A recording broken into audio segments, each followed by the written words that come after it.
What's going on, guys? Dustin here with another Eagle Moss video. This is Star Trek, the official Starships collection, and we are taking a look at the U.S.S. Voyager, NCC-74656. With a link, she's a Intrepid-class starship launched in 2371 with a length of 343, I'm sorry. Why did I say 343? But, screw it, I'm just going to drop that. With a number of 15 decks. So let's take a look. So front, she's an Intrepid-class starship launched in 2371, returned to Earth in that same 7-year period due to being lost in the Delta Quadrant, 70,000 light years from Earth. With a weaponry of 11 phaser arrays, 4 photon torpedo launchers, with Catherine Janeway as her captain, which we know Kate Mulgrew plays as Catherine Janeway in the TV show Star Trek Voyager. This is actually the first of the Star Trek Voyager die-cast starships. Her story was amazing. Imagine being on Voyager. You're 70,000 light years from home, and you made an epic journey. Kind of like the Odyssey story.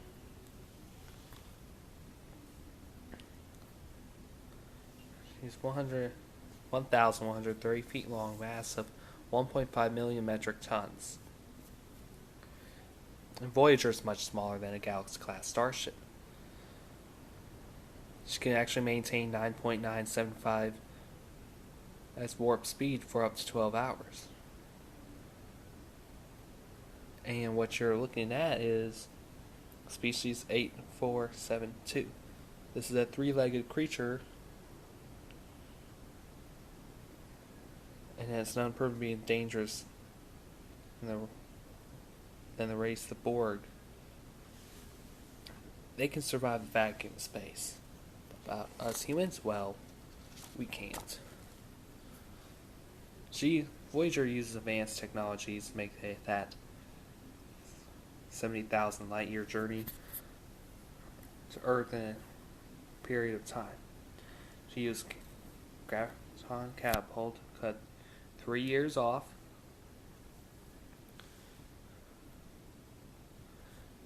and her shuttle bay is located in the rear of the main hull. She carries Class 2 and Class 6 shuttles. They're all warp capable. During their journey, they lost many of the shuttles, but fortunately they had a resource to build new ones, such as the Delta Flyer. If the ships were lost, they could use escape pods that were under small hatches around the ship. Kind of like what the U.S.S. Enterprise D has. The captain's room is located in Deck 1 port of the main bridge. A good fact about Captain Catherine Janeway is that she was command that on their first mission they were trapped in Delta Quadrant, and besides more important to protect the Academy than to get home. Under her command, her and the Voyager made journey to Earth in a tenth of the time it was expected on her return, and she was promoted to Admiral. If you play Star Trek Online, there's hints and tips that she was promoted. Now, besides, the folding nacelles, that she also has a hidden feature, an aero shuttle. She's actually, this aero shuttle is actually a Danube-class runabout with the addition of wings made more suitable to atmospheric operations. She would actually be underneath, docked in the saucer section, and when those clamps are released, she would actually fly. Here are the deck plans. Now, Voyager due to the Intrepid-class starship design, she's able to land on a planet, making a planetary landing. And she uses geometry warp cells that swung in position when the ship goes to warp. The cells will actually fold up or down or something like that. The captain's ready room would actually be right here, and the briefing room would actually be on the other side. This little part right here is the sensor pallets, and that's the auxiliary deflector. And she has multiple phaser arrays.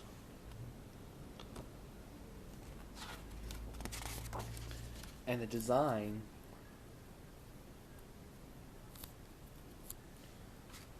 to be honest, design in the Voyager looks out of the ordinary. These were the early designs. I don't want to go in further detail.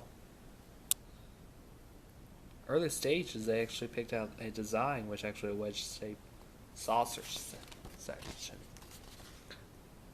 And try to make it look like a whale or a shark due to the dorsal fin.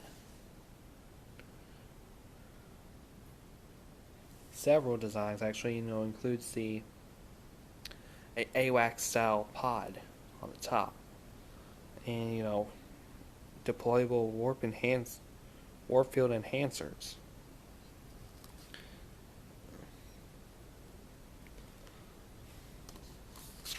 Alright, now filming it Voyager was the last major Star Trek vessel to begin life as physical model. But since there were signs and time that she was actually used for CG. A couple of trucks passing by. Foundation. Imaging's upgraded CG version of Voyager during the 6th season.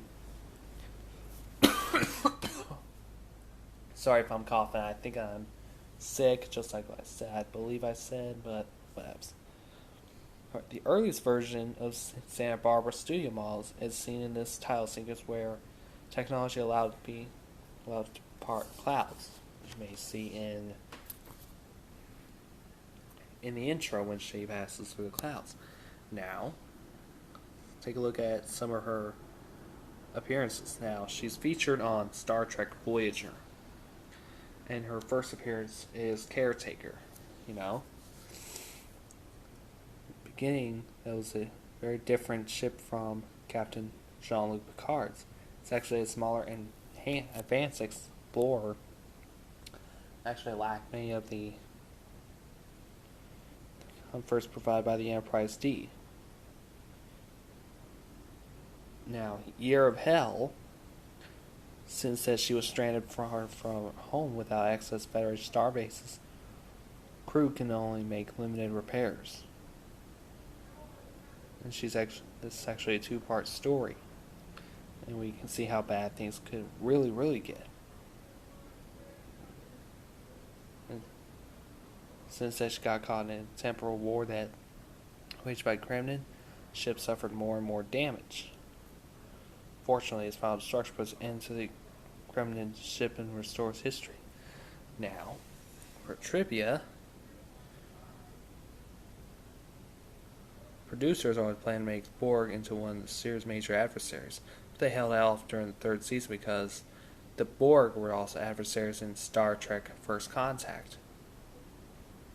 When Borg did appear, revitalized the series, not least because producers also introduced 7 of 9, a human Borg, a liberated human Borg. And she's actually one of the most popular characters in Star Trek's history. Played by Jerry Ryan. Now, in the episode Threshold is the first or only that we actually seen a ship travel at warp 10.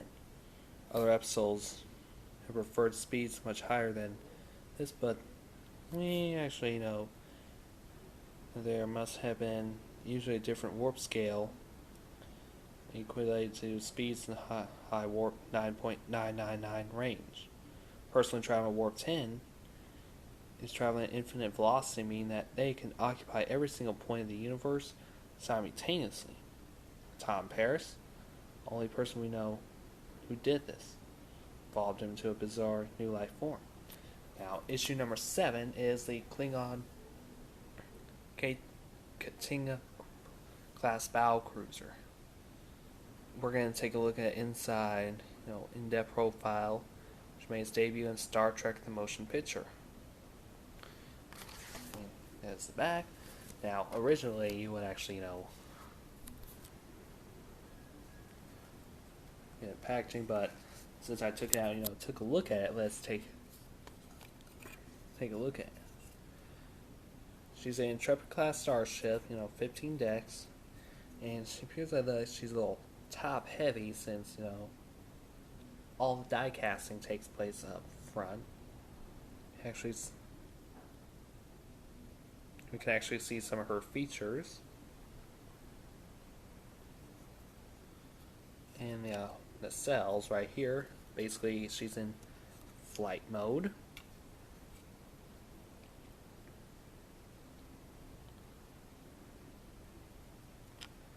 The back, that's basically where the shell pods are for. And this is where you actually find that Danube runabout aerial flyer. It's just hidden right here. You can barely see it.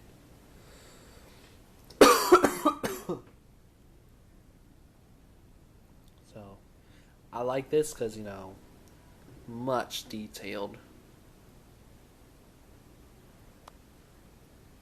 So, you also include a, stand, just like every other ship. For her, you just put her like this, and there you go. Alright, so